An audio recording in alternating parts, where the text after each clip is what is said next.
Live from WSLS, this is 10 News at 6, working for you. A sporting venue doing everything it can for the safety of fans. Getting more fans back in here, that's what we wanted to do. Why a new guidance means this racetrack is another lap closer to normalcy. A disturbing trend of police impersonators pulling people over. Let them know you are contacting the police and see if they really stick around at that point. How to be ready if it happens to you. With more than 118,000 doses already in arms here in Roanoke, VDH is acknowledging today the challenge they soon face as more vaccines arrive. The dozens of people coming to our area to help with that effort. Good evening and thanks for joining us for 10 News at 6. I'm Lindsay Ward. And I'm Brittany McGraw in for John Carlin. First, we want to get straight to your forecast where we are tracking a system that has already caused multiple injuries and fatalities in Alabama. Chief Meteorologist Jeff Hanowich joins us now. So, Jeff, it's certainly not a good situation farther south. They have a high risk for severe weather in areas south and west of us. High risks are not issued but maybe once or twice a year by the Storm Prediction Center. So a major severe weather outbreak going on in areas south and west of us. Right now for us, we have some light to moderate showers scattered about the region. Nothing really all that heavy happening right now. Some lighter showers in and around Lynchburg. Some light to moderate rain right along the North Carolina-Virginia border and parts of Carroll and Patrick counties further up north. We have some light to moderate rain right along the Henry and Franklin County line, not too far away at all from Oak Level. Rain showers right now are going to perhaps give us a little bit of a break here as we head into parts of the evening before it fills back in a little bit later on this evening. So off and on rain in the forecast for us here as we head throughout the course of the evening. Some of us getting wet now, others dry. Later on this evening, another batch of moisture will start to push back in, and the batch of moisture is going to be in association with what is incredibly severe right now in areas south and west of us. Numerous tornado emergencies going on in Alabama. That storm system is going to head towards us here tonight and weaken considerably by the time it gets to us. That being said, it certainly looks like we're going to have another batch of rain and perhaps even a couple of thunderstorms moving in later tonight. 8 a.m. temperature tomorrow in the mid to upper 60s. Highs tomorrow mid to upper 70s. Looks like we're going to see increasing sunshine on Friday. We're warmer and we're windy as well. Lindsay. Thank you, Jeff. As communities work to get thousands of people vaccinated quickly and smoothly, there's a special group of people being praised for helping make that happen. 10 News reporter McKinley Struther is live outside the Berkland Center tonight. McKinley, that's a spot that's been transformed in the past year. Absolutely. For months, this parking lot and this center sat quiet as events were canceled due to the COVID-19 pandemic. But you probably noticed these days there are thousands of cars here a day as they vaccinate everyone in our community willing to get that vaccine. And it's those unsung heroes that got some shine today. We're here until we're told to leave.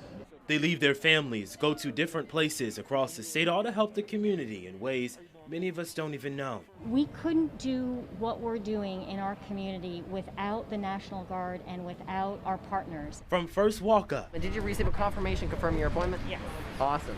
To registration, preparing for your second shot, even walking you carefully outside, they're part of every step. It has provided us with a level of expertise that we didn't have, but it's also provided us with an incredible just support and relief. Dr. Cynthia Morrow with the Roanoke City and Allegheny Health District's team has administered 118,000 first and second vaccine doses. This is definitely the first of its kind, especially with my experience in the military. Lieutenant Morgan Michael Collins has been here since this massive 8,000 dose clinic that his team of 50 or so put together.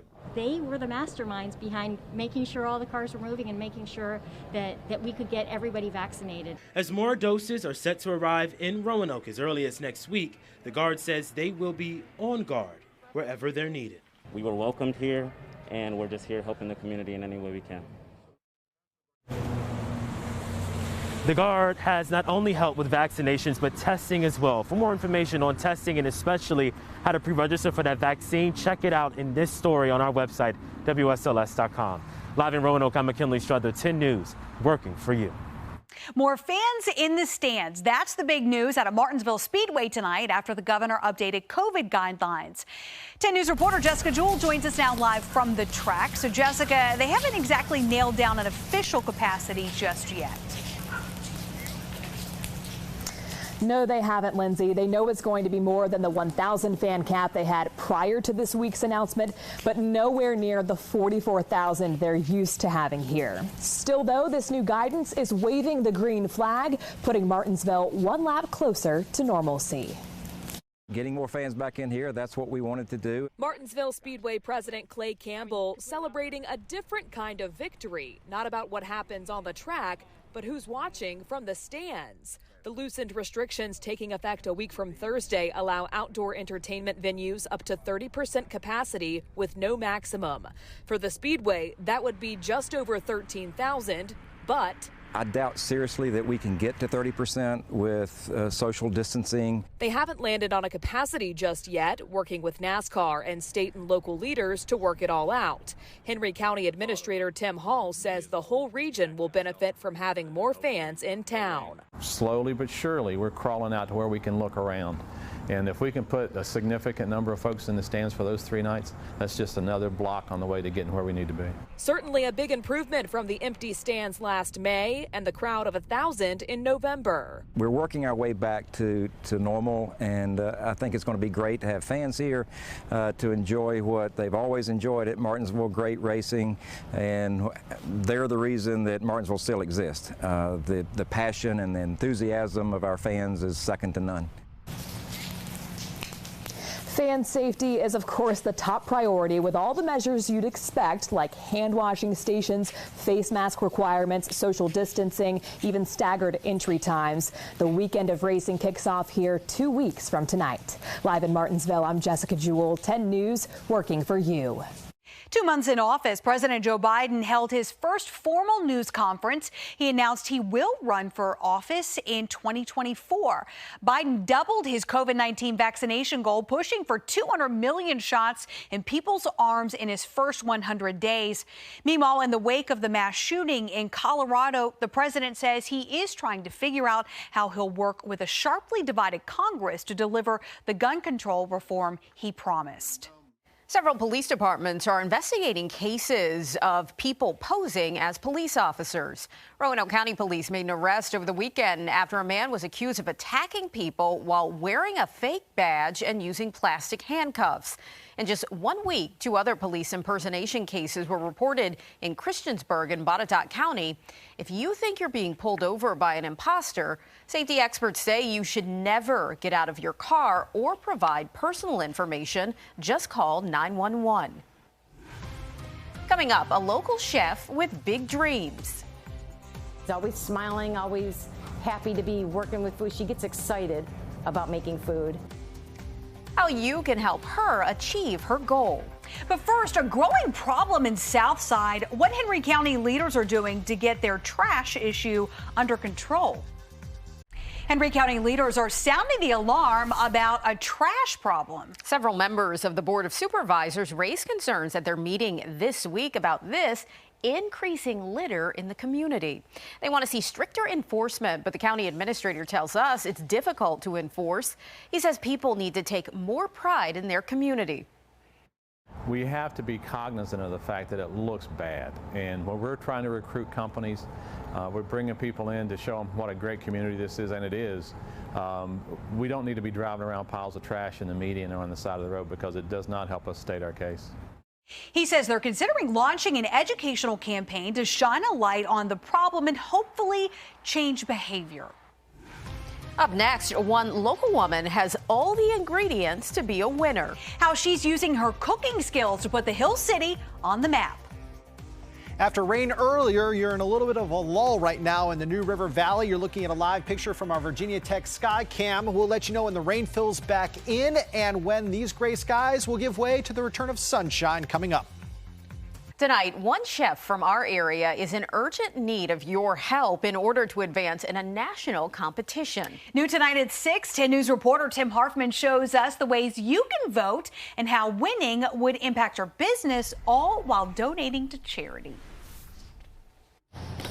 In this Lynchburg kitchen, Chef Michelle Ayers is whipping up a recipe for success by participating in a national contest. But to win, she needs a special ingredient: your vote. This competition has kind of given us something fun to look forward to.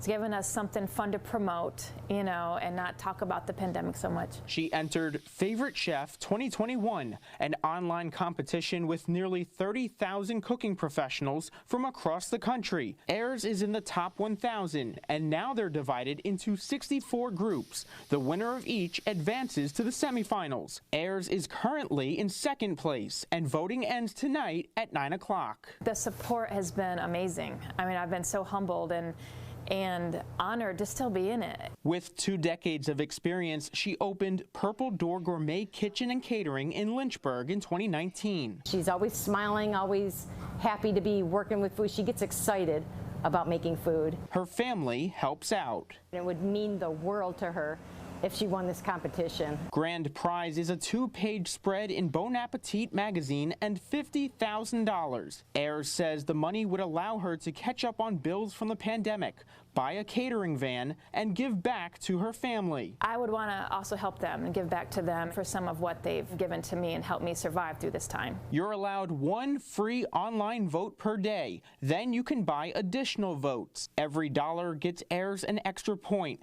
while proceeds are donated to Feeding America. In Lynchburg, Tim Harfman, 10 News, working for you. The pictures of her food look so good. You can find the link to vote on our website. If she advances, Ayers would enter another round of voting for the semifinals. All right, so go vote, vote, vote, vote, vote. The official winner will be announced April 8th. Your local weather authority, always watching and tracking for you from the JES Weather Center. Some of us dealing with a lull in the moisture right now, while others are still dealing with some light to moderate showers. Heaviest rain right now right along the North Carolina-Virginia border, along the Carroll and Patrick County line, north and east, say towards the Henry and Franklin County line. All this moving to the east-northeast at about 35 miles per hour. Certainly the worst of the weather right now, south and west of us. And we've got tornado emergencies. We've got a particularly dangerous situation going on out across parts of Alabama, where they have a couple of tornadoes on the ground that are described as catastrophic.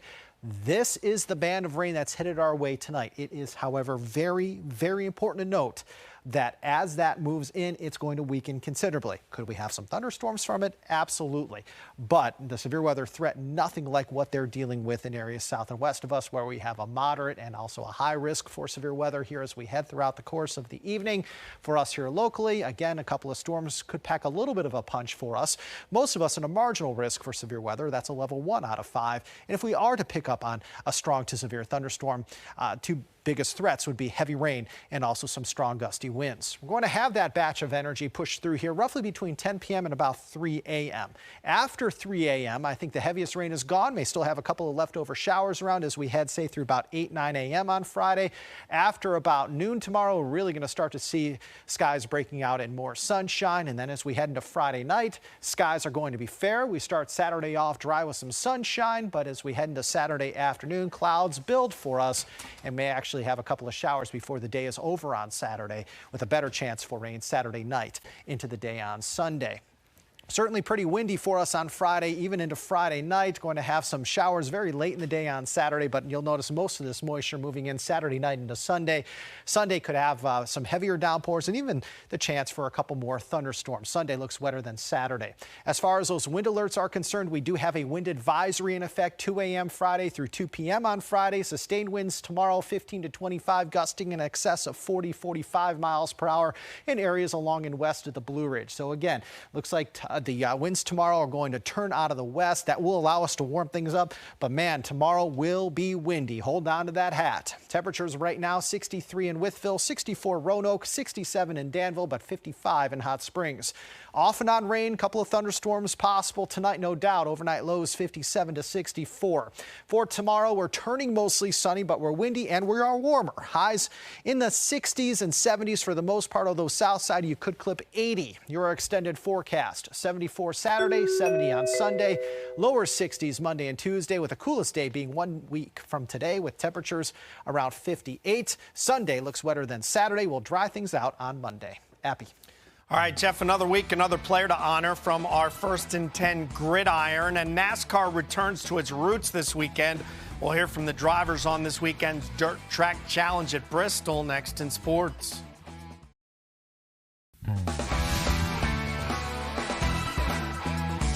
Battle for the Cawthron Cup between Brookville and Heritage was also a battle of unbeatens in the Seminole, and the Bees would sting more often, thanks in large part to sophomore signal caller Drake McDaniel. McDaniel brought the aerial attack to the tune of 9 of 18 passing for 230 yards and 2 passing touchdowns, and he rushed for another. His TD passes were of the big play variety, 38 and 60 yards. The Bees remain perfect at 4-0 to take command of the district race, and for his efforts, Drake McDaniel is the WSLS First and 10 Player of the Week. All right, the countdown is underway to a new field house at Patrick Henry High School adjacent to the stadium. The more than 12,000 square foot facility will serve nearly every athletic program at the school. Let's go to the drone flyover. You got to love it. And the construction, the $2.4 million facility featuring 2 boys and girls locker rooms on the first floor that can be converted into larger spaces. Second floor, 2 indoor batting cages the golf team can also use for practice. 2 wrestling mats, a space for competition cheer, Lindsay Ward as well. Laundry and a sports medicine room along with coaches' offices. It's been a long time coming, but players and coaches say it's worth the wait. We're working hard on the field house. You can see it every day when you show up for work, and it's really exciting. And you can see it's going up, and it's very massive out there. But we'll be excited to get in it hopefully by next season. It's been discussed since I've been here, so it takes a lot of work and a lot of really good people to get that project done. School leaders expect the field house to be completed by July 1. The Cub cars hit the dirt this weekend at Bristol Motor Speedway. Sunday, the Food City Dirt Race, the first Cup Series dirt race in 51 years. The first race in NASCAR's Premier Series on dirt was back in 1949 on the old Charlotte Speedway. 501 dirt races were held up until late 1970, but none since, except in the Truck Series. So even drivers with a lot of dirt experience don't have any with these Cup cars on dirt. These cars are way different than what I typically race on dirt. So they don't drive anything like what I'm used to with a sprint car or a midget or now a dirt late model. So, these cars are way heavier and a lot less horsepower than I'm used to on a dirt track. The great thing about dirt racing, the track is always changing. So it'll go through so many transitions throughout the race that that's what's cool about dirt racing. And you have to be comfortable with change. Indeed you do. News and notes, NBA trade deadline has passed. Lots of moves, including JJ to Dallas. UVA's reserve guard heads to transfer portal, and Lon Kruger retiring after 45 years of coaching. Back to you guys. All right, thank you, Appy. NBC Nightly News is coming up next. We will see you back here at 7.